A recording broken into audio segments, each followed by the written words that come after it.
भैया एक बुंदेलखंड में एक परंपरा है महाबलिया पूजने की।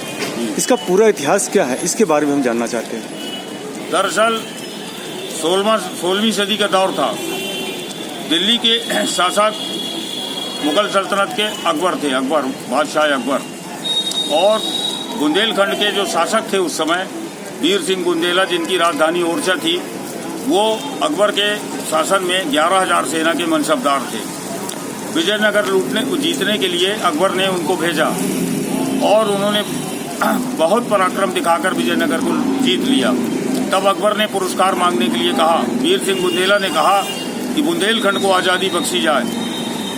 अकबर ने इस बात को नहीं माना।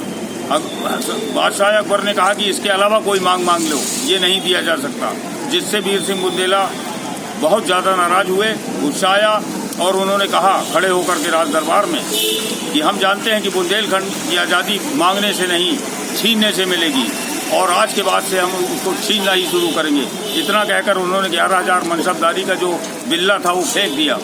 अकबर को लगा कि यह हुक्मदुली की बात है, तो उन्होंने अपने सामंतों से कहा कि इसे गिरफ्तार कर लो।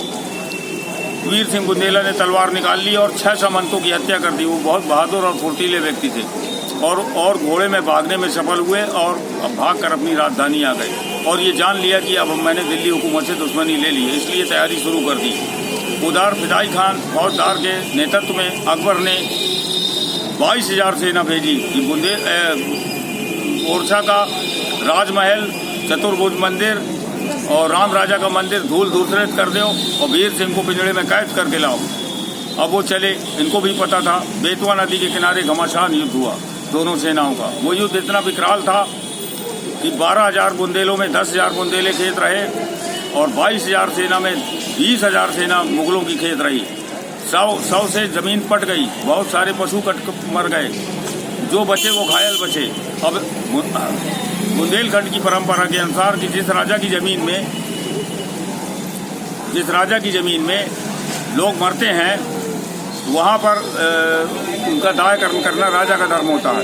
अब इतने लोग भी नहीं बचे थे कि उनका दाह संस्कार करते, तो राजा ने अपने मंत्रियों से मशवरा किया। तो उन्होंने कहा कि राज्य में जितने भी का नाम से बुजुर्ग रहते हैं, जितनी भी जातियों के बुजुर्ग रहते हैं, उनको बुलाया जाए, उनसे मशवरा किया जाए। सभी ढिंढोरा पिटवाया गया, सारी जातियों के बुजुर्ग आए और उनसे मशवरा किया गया। तो उन्होंने कहा कि बुंदेलखंड में कुंवारी कन्याओं को देवी का रूप माना जाता है, इसलिए आप मुनादी करा दीजिए, 2 दिन बाद पितरपक्ष लगने वाले हैं।